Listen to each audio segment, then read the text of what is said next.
I won't forget that morning, not if I live to be 100. I counted the men as they marched out of the yard. They'd hardly slept for weeks. We of the CID had slept even less, but the nightmare that kept us awake was all the same nightmare. That's why we weren't surprised when the commissioner asked us up to the conference room for a bit of a talk. He'd talked to us plenty, we knew that. It didn't help any to know what was ahead of us.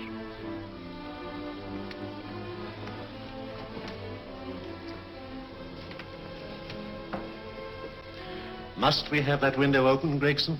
Oh, shut it if you want to. Chief will be in enough of a temper without having a ruddy blast down the back of his neck.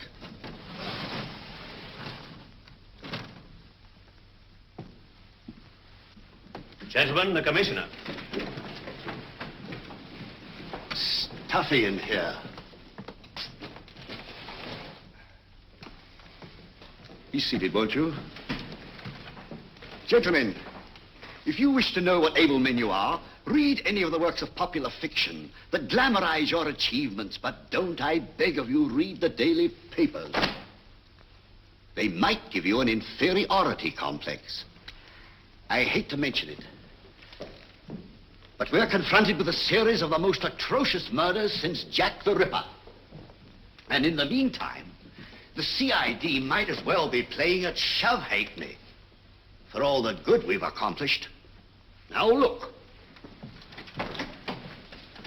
Here, here, and here. Each of these red flags scattered through the city stands for a woman brutally murdered, a woman's terror, a woman's death agony. These are no ordinary crimes. These are the works of a fiend who kills first and mutilates afterwards. A ghoul who hacks off a part of his victim's body and carries it away with him, a loathsome souvenir of his butchery. 3 women murdered so far, and you haven't turned in one clue. You haven't given me one lead. Here you sit and wait for news of a 4th victim, with your arms folded.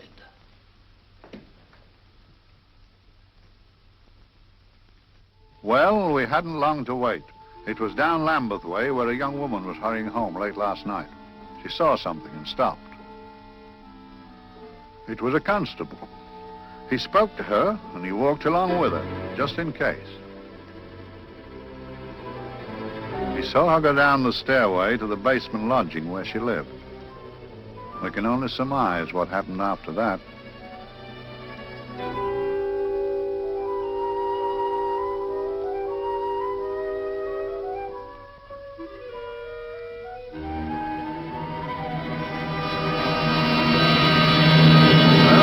My pride in my pocket and went to see the man who'd so often helped out Inspector Lestrade and myself in the past, Mr. Sherlock Holmes.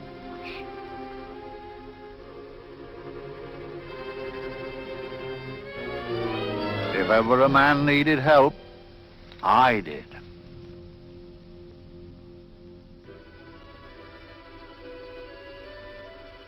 This makes 4, Inspector.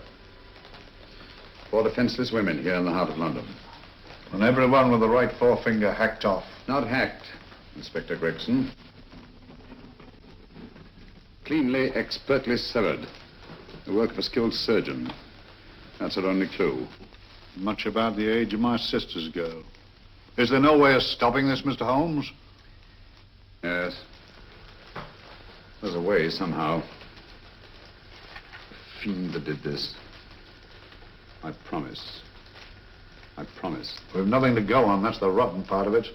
We can't get far without knowing the motive. Well, at least we know what the motives were not. It wasn't robbery, nor passion, thanks be, nor yet vengeance. Because they all came of totally unrelated families. Steady, Inspector, steady. Sorry, Mr. Holmes. I don't turn a hair when it's a bloke that can look after himself. A little slip of a thing like that. Yes, it's horrible. Come on, let's get a drink.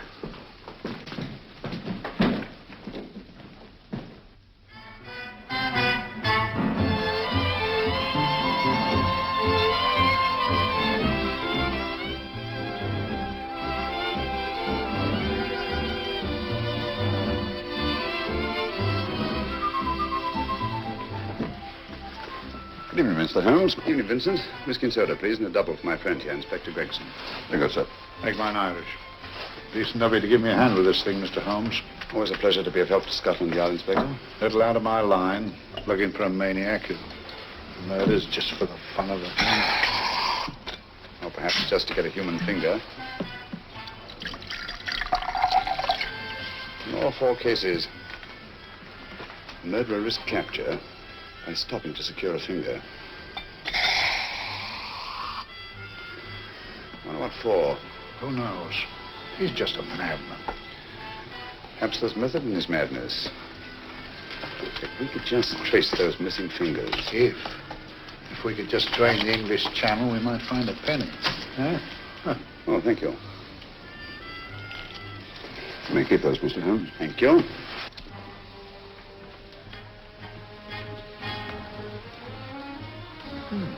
Sir George Fenwick, isn't it?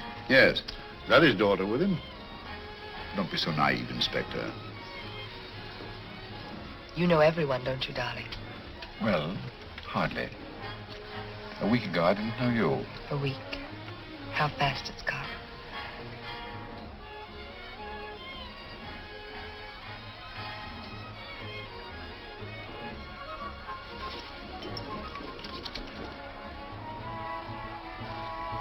I collect these things. How very quaint of you. Shall we go? Yes.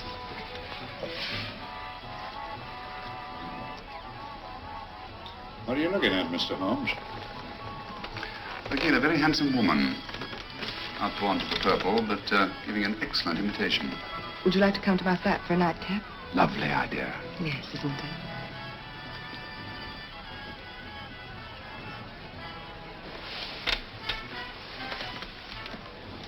Wonder where she's taking Sir George Fenwick. Don't be so naive, Mr. Holmes.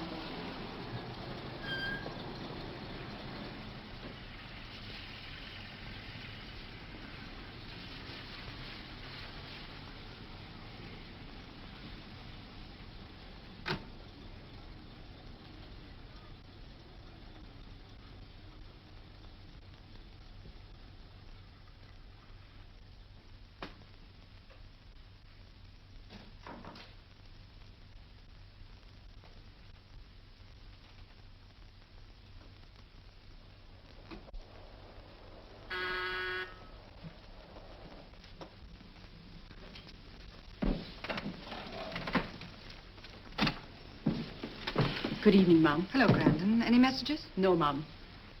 Thank you. Drinks, Grandon. One of your nice surprises. Yes, Mum. I say, you don't mean that... Grandon's a marvel, aren't you, Grandon? Yes, Mum. You wouldn't believe the things she can do. Ah, charming place. Delightful. Really? Do you think so? I'm so glad. Do sit down. Do you mind? Do I mind? What a question. I don't mind anything, really. Except not being with you. Now, you really don't want me to believe that, do you? Not too seriously. Good. We're both quite grown up, aren't we? Quite.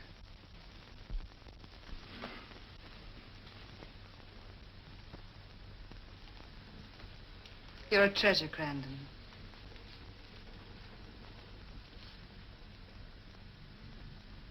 And lower the lights a little as you leave.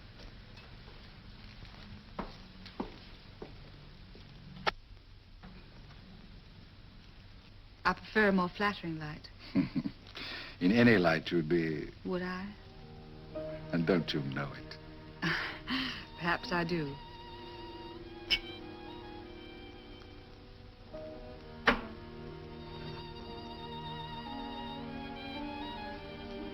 Oh, that priceless woman. You wouldn't believe it, but she's absurdly romantic.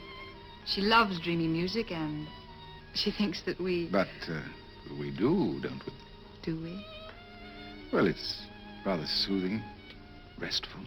Yes. And we all need rest at times. like tired children who've played too long. You've played with wooden soldiers, I suppose. Funny. Hadn't thought of that for years. Toy boats were my special joy. Anything I could set afloat anywhere. Like this. And this. Toy boats sailing into the Never Never Land. The land of beautiful dreams. Look. Look, odd, isn't it, how the light is reflected? Little specks of light that move and move. Like stars on a slowly moving stream. You know, Holmes, I'm very sensitive to atmosphere. No? Yes, I can tell by the feel of this room there's been a murder committed here. It may interest you to know, my dear fellow, it was the other side of that door at the foot of the stairs that the poor girl was murdered. If only I could find it. Find what? The one thing these unfortunate victims have in common that might give us a motive for these murders. There must be something. Another Jack the Ripper, if you ask me, a homicidal maniac. No, Watson. In the case of Jack the Ripper, there was one thing in common. His victims were all from one walk of life, living in the same section of the city. In this case, the murderer chooses his victims from all walks of life and from different sections of the city. No, my dear fellow, this is not the work of a homicidal maniac. It's something infinitely more sinister. Give me the creeps. What on earth are you talking about? Watson, I'm convinced that these murders are only incidental to some larger and more diabolical scheme. That may be, but why the severed fingers? The answer to that question, my dear fellow, is our only hope of solving these mysteries. Dear sister, I am so happy. I had such a lovely holiday at Brighton with you and Alf. And I'm looking forward to being with you again. Poor little thing. Sort of raises a lump in your throat. I can picture her sitting here happily writing this letter. And I'm not bit realizing that she's shortly going to her death. Hello? Gregson. Oh, there you are, Mr. Holmes. I've been looking for you everywhere. What's happened? Murder in Edgware Road, not half an hour ago. Woman? Yes. And the right forefinger cut off clean.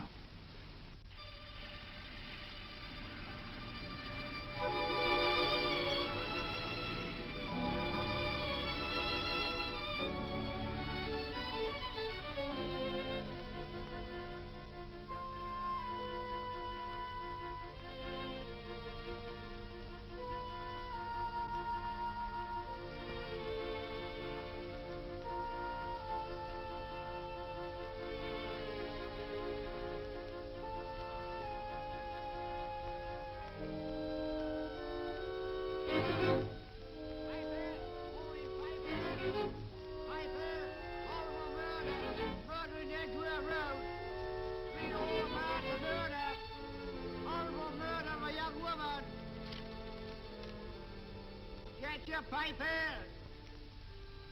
Horrible murder, Piper! All about the murder! Morning, Piper! All about the murder, Piper! Horrible murder!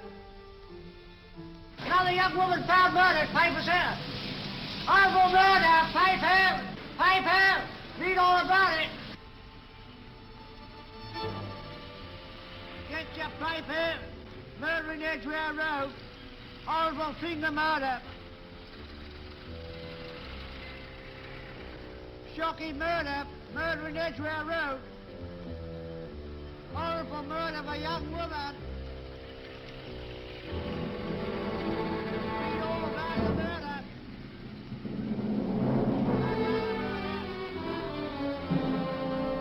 Only fancy, Mum. There's been another of those horrible murders. Dear, dear, how shocking. Yes, Mum. I really don't feel quite safe here myself. Oh, dear.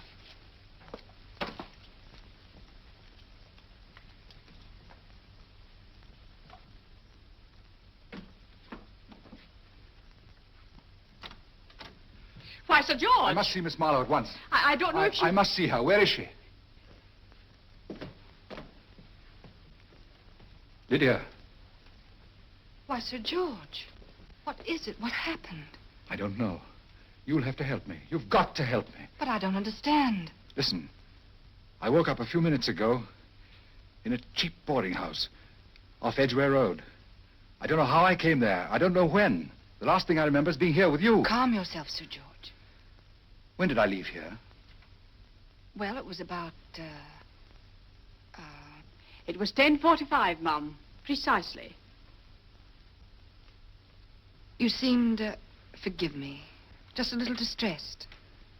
Detached, not interested. I thought I'd said something to offend you. I don't remember.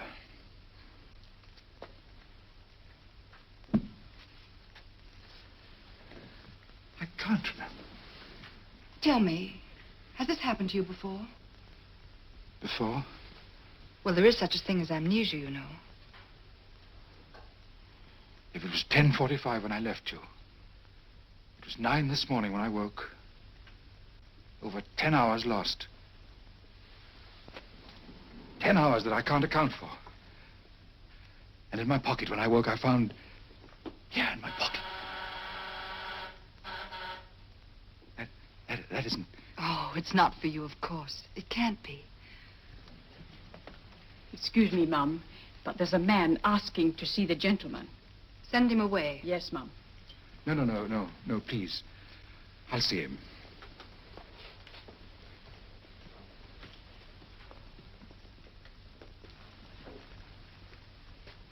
Well? Delightful room. Not much like the place you woke up in this morning. You followed me here? Yes. Are you a detective? Oh, no. Quite the contrary. Don't be afraid, Sir George.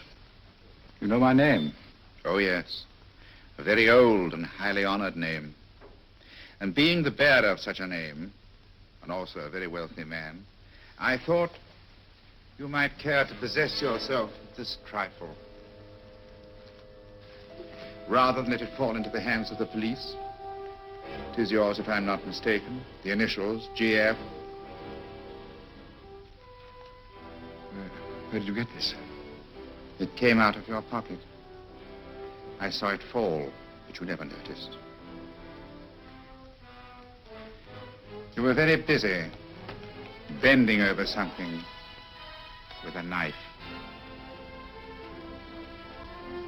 Then you put something in your pocket.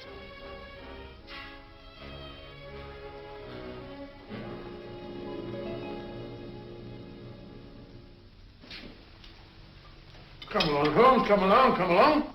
How many more times must I tell you? You're missing a treat. This is delicious. Little jam tarts to follow. Aren't you tempted? You and your flesh pots. They tell me that fish is good for the brains. Brains haven't any. You realize that a whole day and a night have gone by since that bestial affair in Edgware Road? I'm as much in the dark as ever.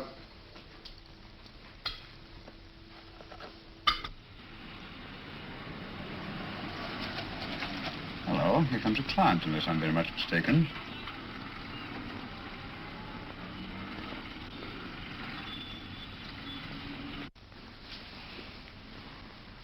Well, attractive. Very attractive.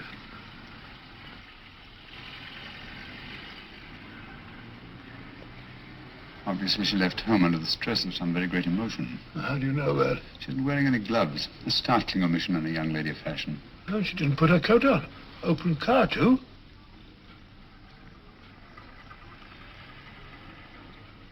Furthermore, there's something in that bag she wants to show me. What makes you say that? The bag doesn't match her dress, indicating it was picked for size rather than style, to accommodate some bulky object. You amaze me, Holmes. What do you mention, my dear fellow?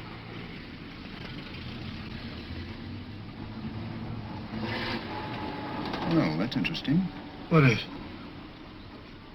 A cab, turning at the empty house. I wonder why he followed her here. Oh, wouldn't you? Far possibly with glasses.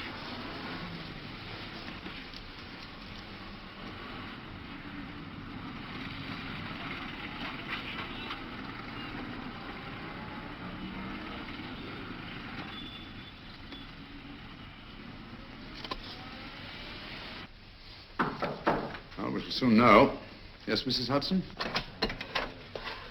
It's a young lady, sir. Most urgent. Ask her to come in. Go right in, miss. Mr. Holmes? Yes, this is my friend, Dr. Watson. How do you do? How do you do? Mr. Holmes, you must excuse me, please. Yes, well, won't you sit down?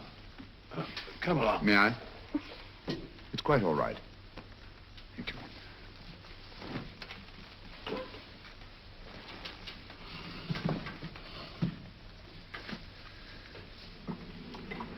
Now, try to control yourself, Miss Fenwick. You're with friends.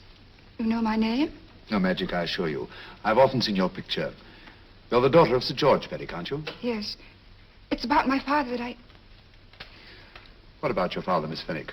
Oh, I don't know what to do. He's always been the nicest, dearest person. Only since Mother died. Yes, but we know. So I didn't think anything of it when he was away all night before last. But he didn't come home until yesterday at tea time. Didn't come in for dinner at all.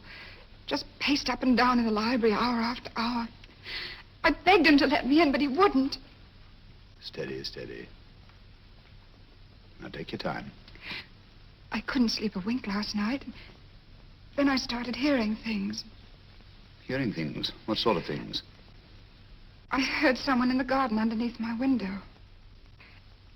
Then I saw a figure moving down the garden path. And I recognized my father. Stealing through his own garden like a thief.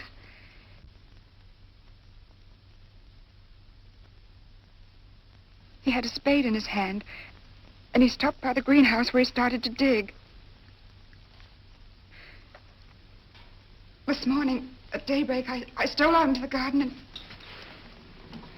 I found this.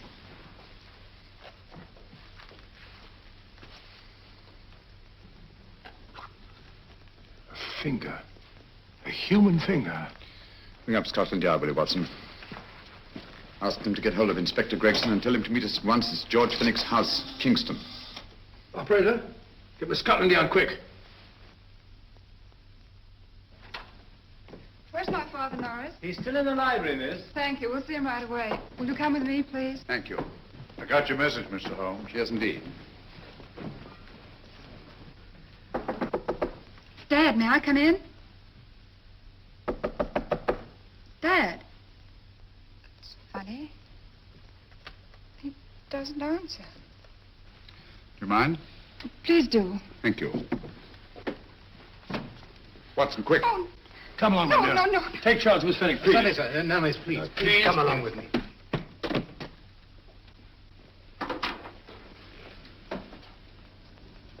Dead? Yes. What do you make of it, Doctor?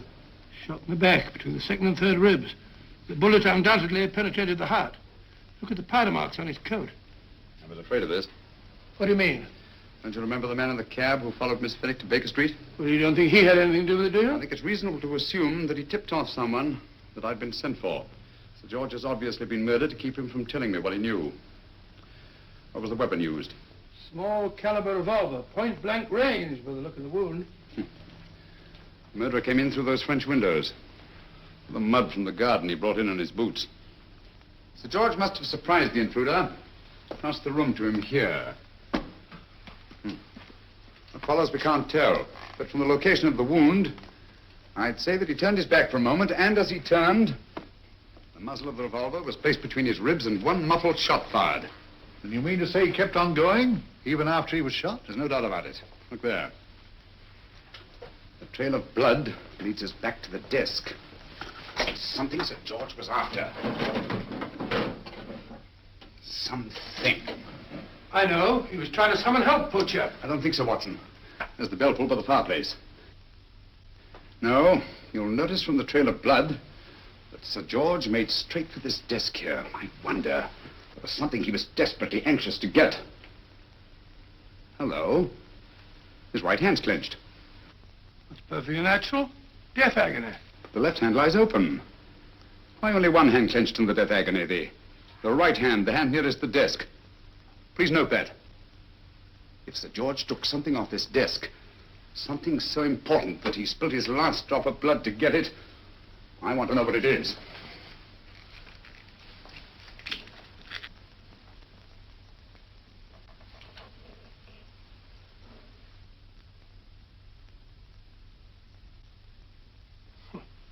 Nothing but an ordinary match folder. Where does that lead us? I imagine to something very important, Gregson. This match folder's from Pembroke House. Why shouldn't it be? He was there, you know. We saw him yesterday. Yes, but the effort he made after he was shot to get hold of this match folder. It's just possible he wanted someone to remember Pembroke House. He may have wished to recall it to someone who saw him there. Someone who, like ourselves, saw him with a woman.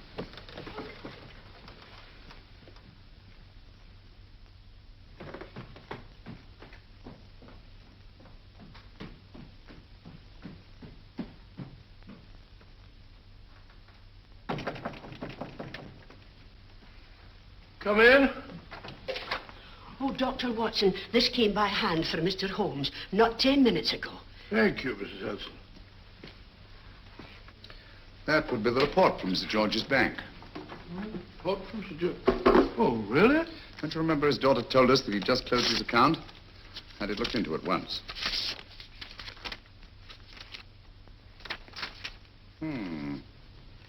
He drew out his entire balance in cash, nearly £10,000, yesterday, just after that young woman was murdered. What does that suggest to you, Watson? But he paid it out to someone. Precisely. I smell the faint, sweet odor of blackmail. You don't think he paid it out to someone who saw him murder the McLean woman? Sir George never murdered anyone. But he did have that woman's finger, and he empty did have and pay out a lot of cash. That's the terrifying part about blackmail, Watson. The victim is afraid to fight the accusation, no matter how false. Once the accusation is made, his name is smeared, and sometimes his life is ruined. Well, Sir George didn't commit these murders. What fiend did? I rather think they're not the work of any one man. Oh, come, Holmes. You don't expect me to believe there's a whole organization going about killing people and chopping off their fingers. No, it's possible, quite possible. Well, whoever's behind all this thing must be out of his mind. On the contrary, my dear fellow, if my assumptions are correct, this little scheme has behind it the most brilliant and ruthless intellect the world has ever known. You don't mean Professor Moriarty? I do. Oh, steady, Holmes. You've got him on the brain. This is the third time in as many months you've suspected him of unsolved crimes. He's dead, you know. Is he? Is he? You know he is. He was hanged in Montevideo, well, over a year ago. I know that someone was hanged in Montevideo under that name. But I'll stake my reputation that Moriarty is alive and here, now in London. Hello? Yes, Dr. Watson, wait a minute. Me? Oh, yes? This is Dr. Watson speaking. No, I'm afraid I've retired. I don't practice anymore. What? Oh, that's a different thing. An emergency case. Well, just a minute. Yes? Yes, well, see, she's not moved. Remember that? Don't touch her till I get there. Fractured case in the Cardinal's Mews. Heavy woman. 14 stone. Look at it. Dust. 14 stone. Just the sort of person who would hoist herself up on a stool to feed the canary. There ought to be a law against fat people keeping little dicky birds. Well, so long, old man. I shan't be very long. Haven't used that bag since I brought little Amelia what's her name in the world. She grew up to be a very unattractive child. Well, who wouldn't with a name like Amelia? Oh, Amelia. Amelia.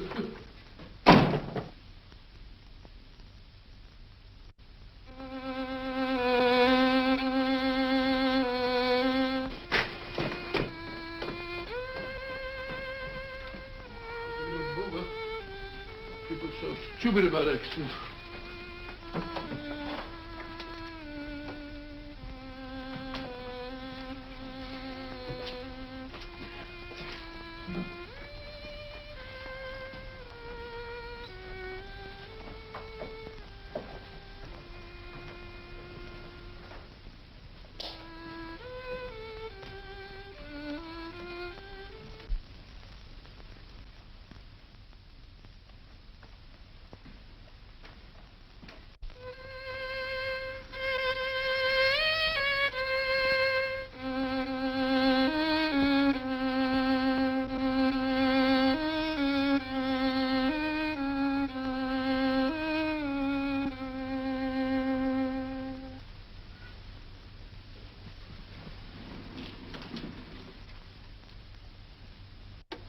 Oh, Professor Moriarty. Not that I wish to appear inquisitive, but to what am I indebted for the pleasure of this visit? Scotland Yard will be interested. It's very convenient for me to have Scotland Yard think that I'm still dead in Montevideo. I never dreamed of fooling you. Thank you. The thought occurs to me, Mr. Holmes, that there are some advantages in living within the law. You are very comfortably fixed here, aren't you? As I get on in life, the little comforts appeal to me more and more. Oh, I beg your pardon. Won't you sit down? Thank you.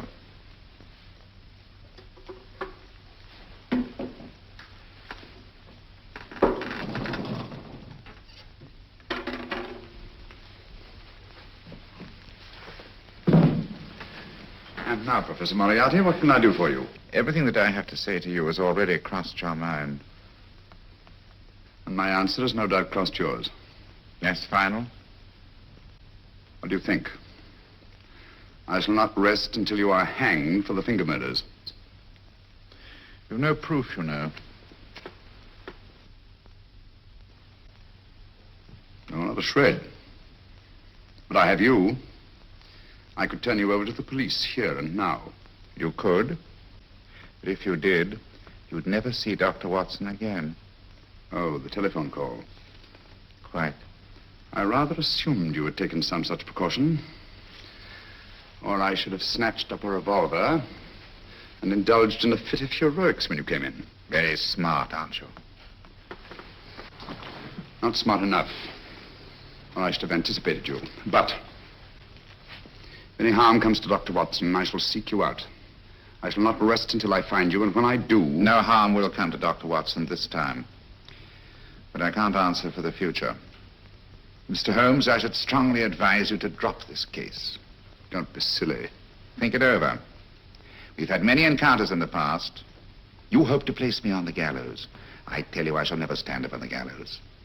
But if you are instrumental in any way in bringing about my destruction, you will not be alive to enjoy your satisfaction. And we shall walk together through the gates of eternity, hand in hand. What a charming picture that would make. Yes, wouldn't it? You know, I really think it might be worth it.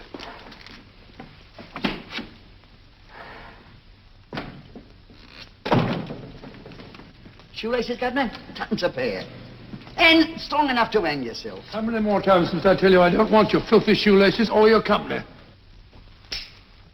Shoelaces, Governor? Blasted impertinence. Run along, my good man, or I'll give you in charge. Shoelaces, Governor? Shoelaces, Governor? Help a poor bloke. What's only got one arm? Any luck with Mr. Holmes? You can read his obituary in tomorrow's papers.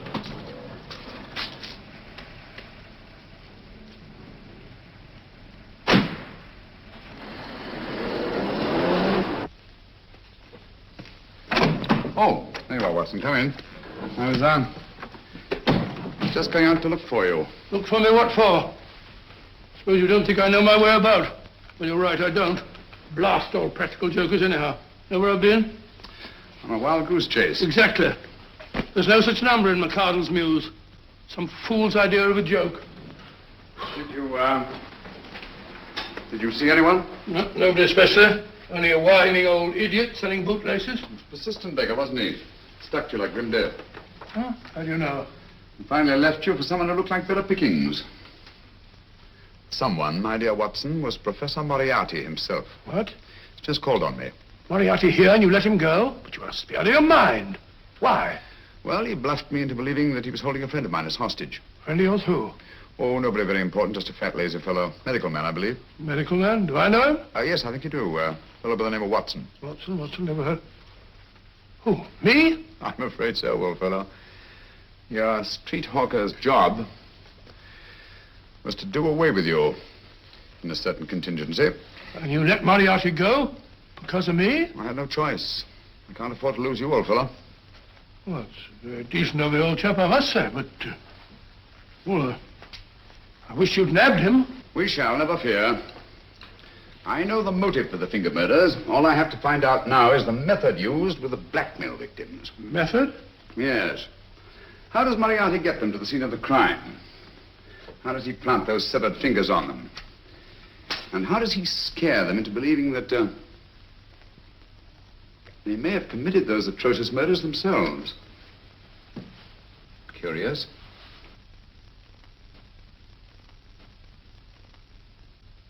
Very curious.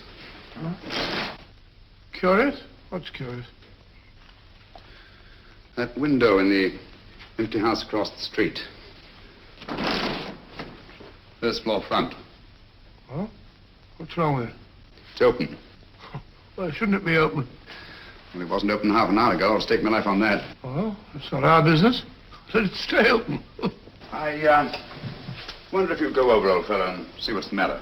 Oh, trespassing. It's against the law. Very well, I'll go myself. Oh, well, if you're going to put it like that, ridiculous waste of time.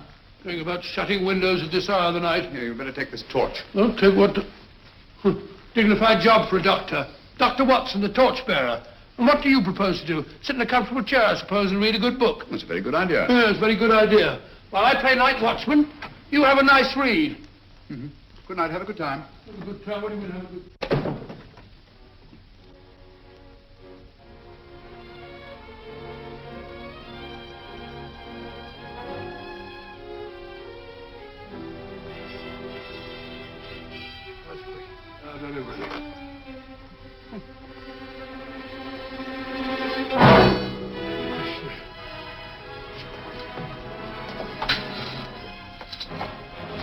For?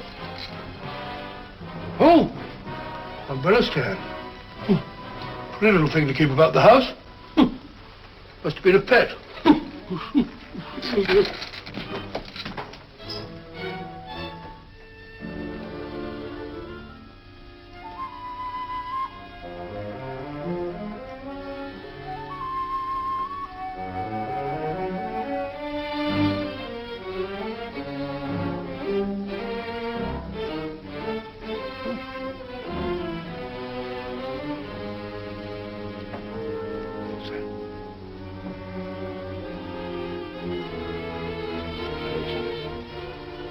Rat robbery. This was...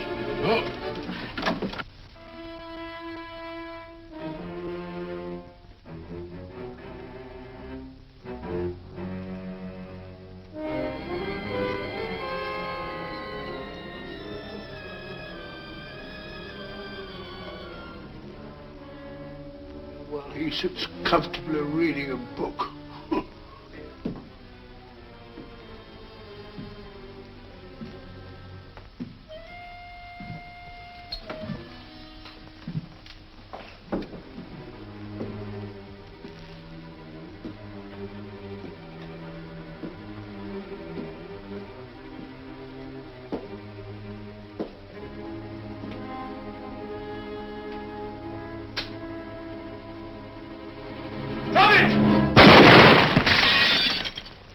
He killed Holmes! He killed Sherlock! Watson. You? But I saw him shoot you a second ago. Not me, my dear fellow. Merely the bust of Julius Caesar. Incidentally, you may have noticed that all through the ages, prominent men have prominent noses. Oh, I'm afraid we're in for terrible trouble again with Mrs. Hudson. Windows smashed, plaster all over the floor. Get up, you.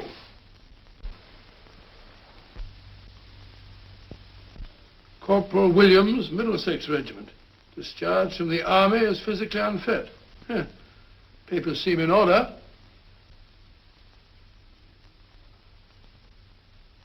Now, Corporal Williams, you've seen service in the Far East, haven't you? The East? I thought so. Look at his complexion, Watson. Yellow as saffron. He's been taking atabrine.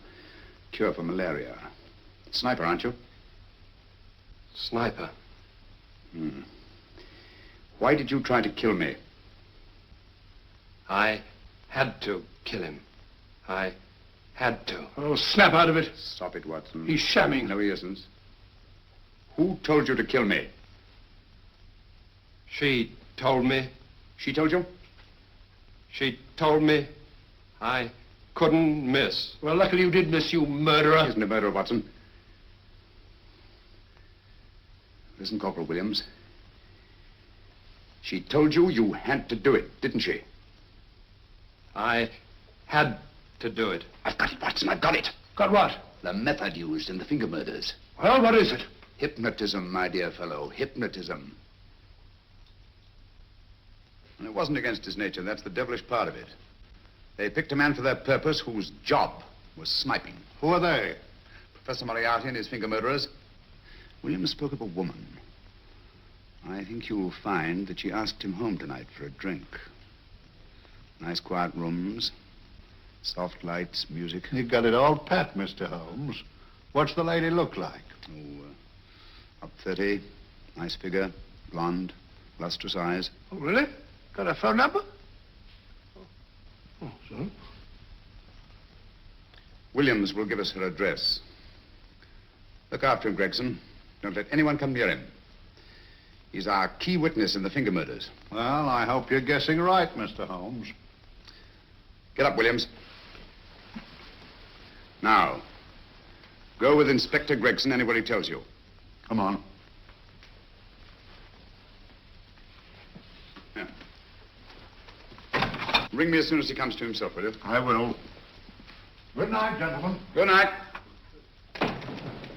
Well, if you believe that fellow Williams was hypnotized, I suppose you think Sir George Fenwick was hypnotized, too. Yes, I'm quite sure of it. Have a cup of tea? Thanks, old boy. Nothing to eat. Well, why didn't these people make Sir George do the murder himself? Because they didn't want to get him hanged. They wanted to blackmail him. Well, who do you think the actual murderer is? One of Moriarty's gang. A diabolically simple technique. Kill a woman. Yes, but why cut off the fingers? My dear fellow, don't you understand? The severed finger is what links the blackmail victim to the murder. He wakes, finds the grisly thing in his pocket. He doesn't know how it got there. He's no idea that he's been hypnotized. For all he knows, he may have committed the atrocious crime during some dreadful lapse of sanity. In that state, when he's utterly demoralized, the blackmailers take over. Is that it? Undoubtedly. You see, they swear that they saw him commit the murder. And being human, the victim will pay anything rather than stand trial on a charge that will make his very name loathsome. Oh, it all fits in if you believe in hypnotism. The only possible explanation. You think the hypnotist is that woman with the blonde hair and the lustrous eyes, the woman you invented? I didn't invent her. I saw her. What on earth are you talking about? That woman, my dear Watson, was with Sir George when he left Pembroke House. I saw her there. I shall see her again, and Williams will lead me to her. That's why it's so important to keep him safe. He will identify her.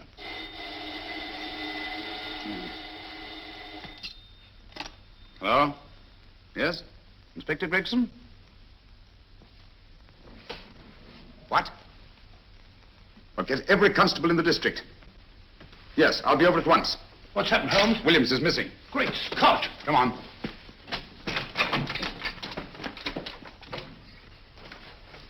Lorry crashed into Gregson's car. During the confusion, Williams disappeared.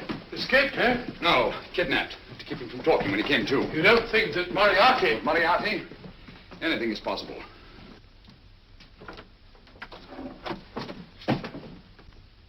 Williams! Dead. You see? Anything is possible.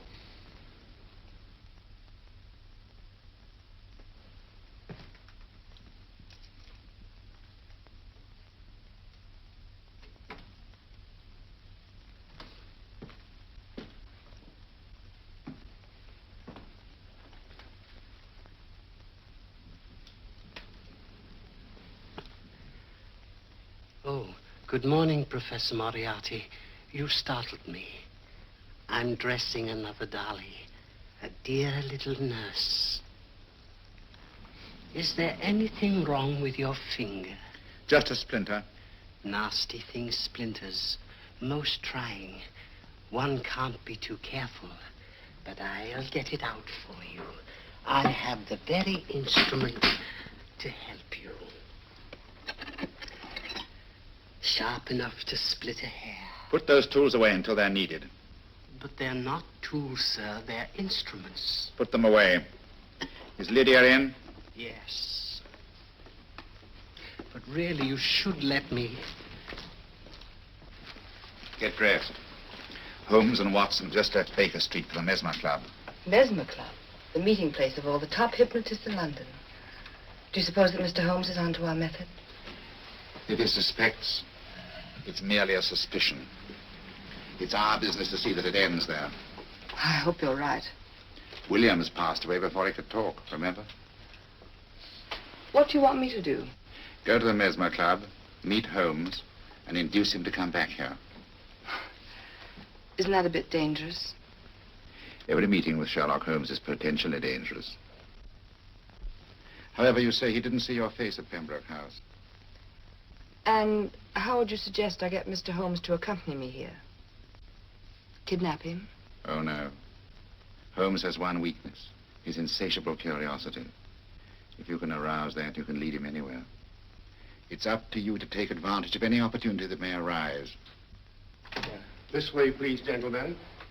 I'll tell Dr. Onslow that you're here. Thank you. This is the Mesmer Club. If you ask me, hypnotism is a lot of mumbo-jumbo. Oh, come now, Watson. As a medical man, you must admit that hypnotism has its place in modern science. That may be, but 90% of hypnotists are crooks of the worst kind. Nothing more than a lot of charlatans exploiting weak-willed morons. Ah, Dr. Onslow, I believe. Happy to meet you, Mr. Holmes. Your brother Mycroft suggested I might be of help to you. He's a valued member of our little group of charlatans and crooks. Oh, beg your pardon, sir. I didn't know you were listening. Behind the curtain. My friend, Dr. Watson. Oh, delighted. Oh, did you? I wonder now. You see, we're in the midst of a little experimental session at this very moment. If you'd care to join us. Oh, certainly, That'd certainly. be very instructive. Oh, well, will you follow me? Thank you. Why, the guy knows anywhere behind the blasted curtain. In treating his patients. But today, the therapeutic value of hypnotism, as we now call it, is conceded by innumerable physicians. Especially is of value in surgical cases where the administration of local or of general anesthetic is inadvisable. Inadvisable poppycock. Oh, sorry. For the sake of latecomers, I may say that I have placed this subject under profound hypnosis. In this condition, he can feel no pain, even under applications which normally would be excruciating. Excruciating? You excuse me, please. Carter, you are having a peaceful sleep. You feel nothing.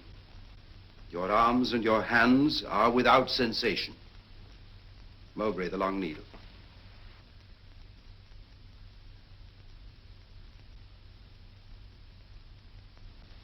Carter, give me your right hand.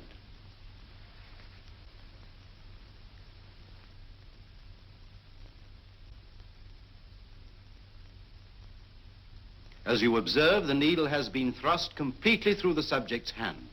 No feeling, no pain. This lack of feeling is the one infallible test of profound hypnosis. Nonsense. Fellow's full of drugs. Oh, isn't he? Definitely not, Doctor. Wake up, Carter, wake up. You feel well and rested, remember. No pain anywhere. Wake up, wake up. I say, when are you going to begin? All through, Carter. Stand up. This way, sir. And, are these all the people that come here? Oh, no. Others keep dropping in all the time. I suppose it's all right for those who believe in it, but of course, I'm a professional man myself. Then you don't believe in hypnotism, Dr. Watson? Oh, I don't deny that there are certain types of hysterical, feeble-minded people who go under if you point a finger at them. But anyone with an ounce of character... How right you are. You see right through our little artifices, don't you, Doctor? Right through, my dear sir. Right through. Quite so. But with the feeble-minded, as you say... excuse us, Mr. Holmes. Certainly. Step over here, won't you? Certainly, sir. Anything to oblige. Let me show you how easily we charlatans take advantage of them. Now, sit down, Doctor. Now, we set a thing like this in motion. It's wonderful, the attraction on the feeble-minded, of course. The continuous motion, if they just let themselves follow it. Of course, you could stare at it till doomsday, Dr. Watson, with no effect at all. Still, it might make you a little drowsy, like the white ribbon of road at night when you're driving. The rhythm is smooth, unbroken, and the road goes on and on, round and round, always the same, winding and winding. And you're drowsy, you're tired. Let the road come into you, as it were. The long road, the smooth road, the road to sleep. Sleep.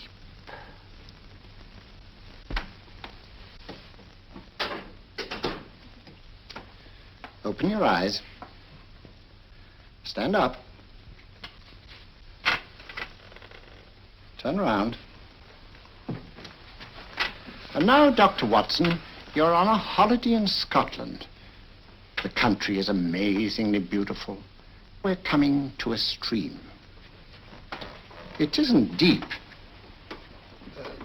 Better take your shoes and socks off.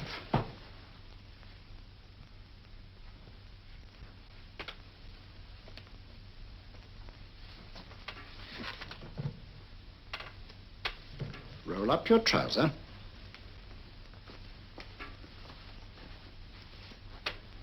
That will do. The other leg is waterproof. Turn around. Mind the pebbles.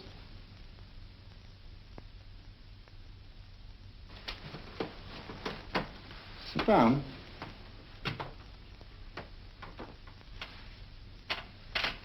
Wake up now.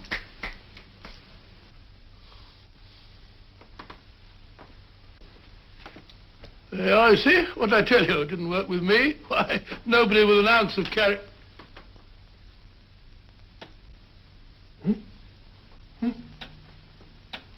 I think you'll need these.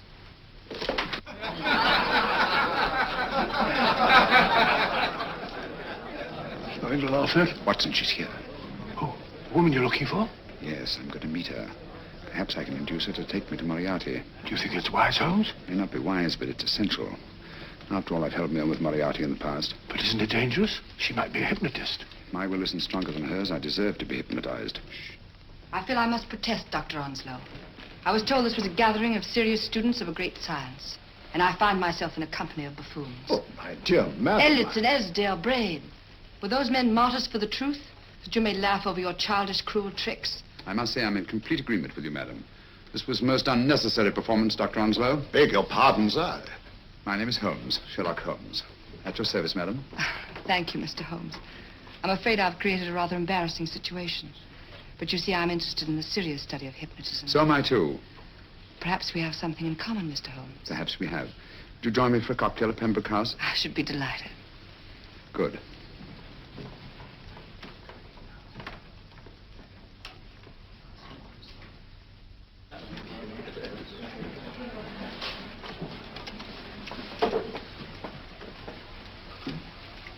Thank you. I didn't know there was such a pleasant place in London. It was so nice of you to suggest our coming here. I thought a little pick-me-up would do us good. You mean you thought I looked... I like the way you look. Thank you. I suppose I did lose my head a little at the Mesmer Club. But you see, hypnotism is almost a religion with me. I know so well what it can do to help and heal. And I can't bear to see it used for trivial purposes. I know very little about it. That's why I went to the Mesmer Club. You see, I'm rather puzzled just now with the case that I'm working on. How fascinating. Tell me about it. It's the murder of Sir George Fenwick. Fenwick? Who's he? Quite a well-known figure. Odd now I come to think of it. Last time I saw Sir George was here at Pembroke House. Strange. Yes, isn't it? He was sitting, I believe he was sitting at this very table. Cigarette? Thanks. Do go on. There was a charming lady with him. He was lighting a cigarette.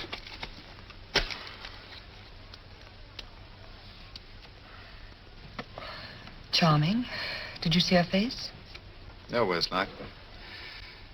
Merely her back. How unenterprising of you. Yes, wasn't it? Afraid I'm getting a little older. I shouldn't say so. That's nice of you. Still, the first time in my life, I've got hold of a case that's beyond me. I'm actually losing sleep over it. You know, Mr. Holmes, I believe I could help you. Really? I should be very grateful. You're amused. Oh, merely skeptical. How would you go about it? I've used hypnotism more than once in healing. Not for profit. I'm not a professional. But I do think I could help you. If you'd care to... I can't think of a pleasanter experience.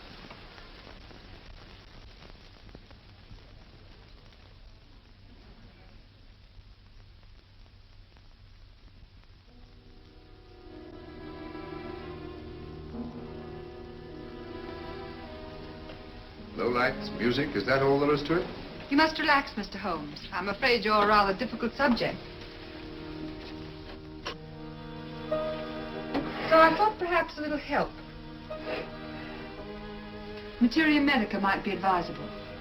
Drugs?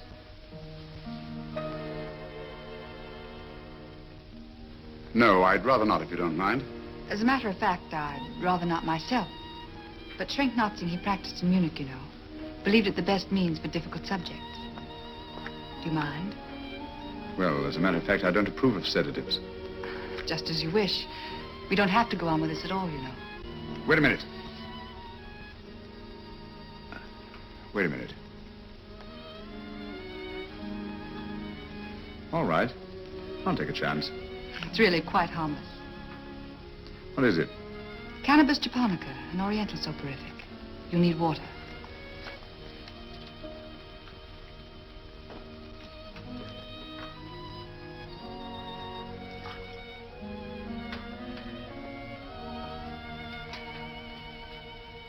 Thank you. Now sit down, Mr.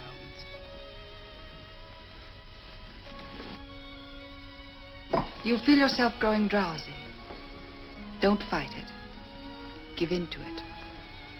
Because you do want to sleep, you know. Just fix your eyes on this one white flower floating on the water. Empty your mind of every other thought. Follow the motion of the water. So smooth. Not a ripple.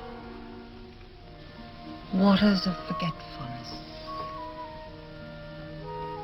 Steady.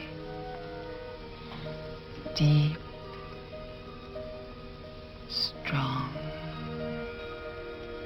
Strange, isn't it? How the light is reflected.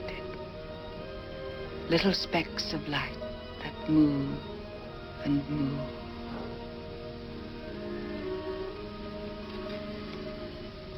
It's restful here.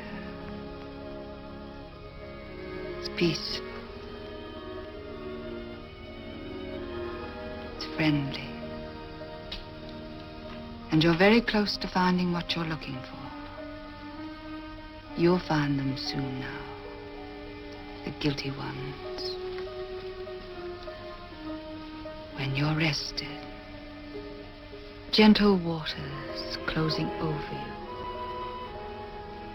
Steady, deep, strong, drawing you down, down, down.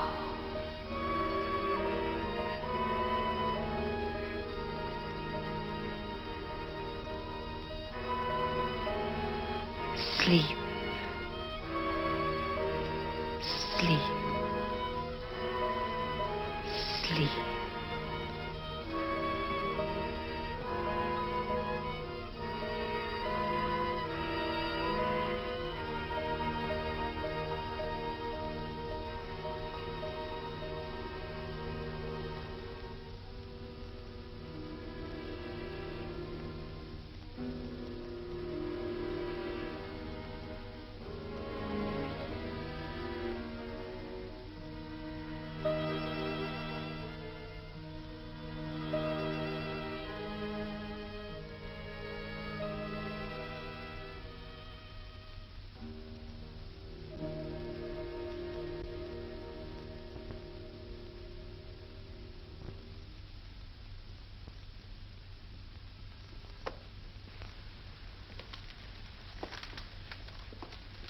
Here he is, Professor Moriarty. Stand up, Mr. Holmes.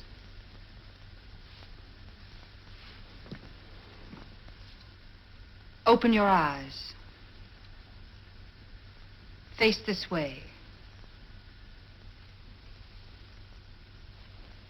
Are you satisfied? We are dealing with a clever man. He may be shamming. There's just one infallible test for profound hypnosis. You ready, Dr. Simnel?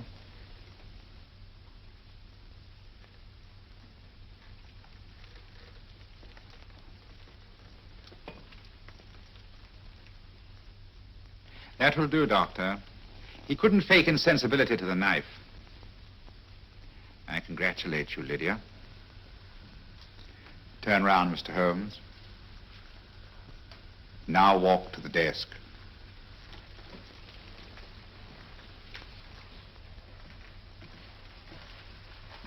Sit down.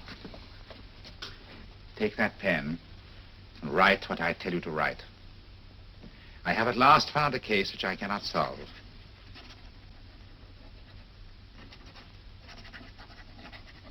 I have outlived my usefulness. Therefore, I have decided to end my life.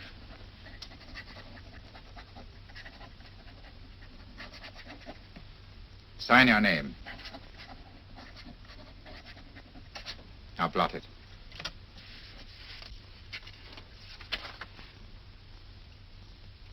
Fold it up and put it in your pocket. Come, Mr. Sherlock Holmes. Go out onto the terrace. But it won't look like suicide, sir. I'm sorry, but Mr. Holmes' injuries must all be self-inflicted. Let's walk a little, Mr. Holmes. It's so pleasant here in the garden.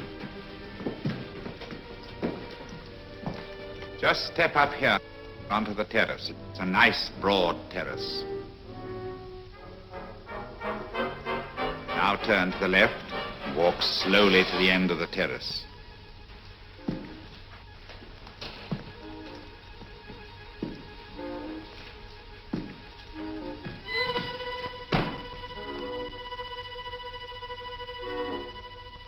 Don't stop. You must walk to the end, you know.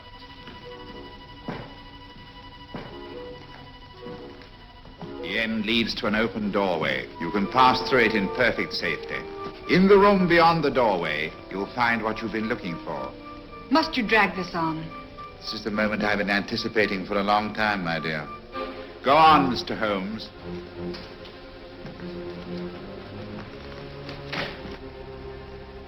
Through the open doorway, you will find the man responsible for the finger murders and the death of Sir George Fenning.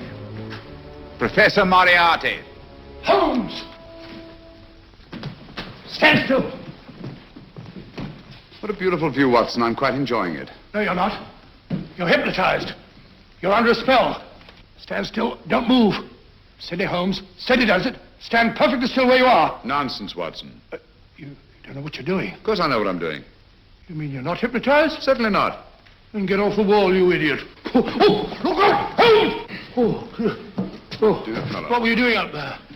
Holding the fort until you arrived. What kept you? Well, I ran into a spot of trouble on my way to Scotland Yard. I was arrested for exceeding the speed limit. Your luck seems to hold, Mr. Holmes. I'd hardly call it luck, Professor. You see, I substituted a drug of my own for the one that this dear lady pressed on me. You are clever, aren't you? A drug that, although it leaves the subject conscious, renders him quite insensitive to pain. That accounted for my lack of reaction to Dr. Simnel's knife. Well, Gregson, quite an impressive haul. Even Inspector Lestrade himself couldn't have done any better. Thanks, Mr. Holmes. Take him away. All right, put her in the van. I was right, Mr. Holmes. You are a difficult subject. Thank you.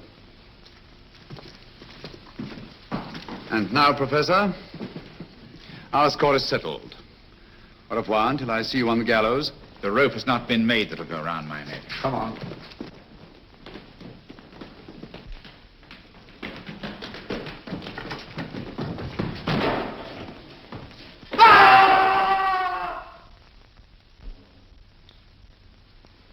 take care of things, Mr. Holmes. Thank you, Inspector.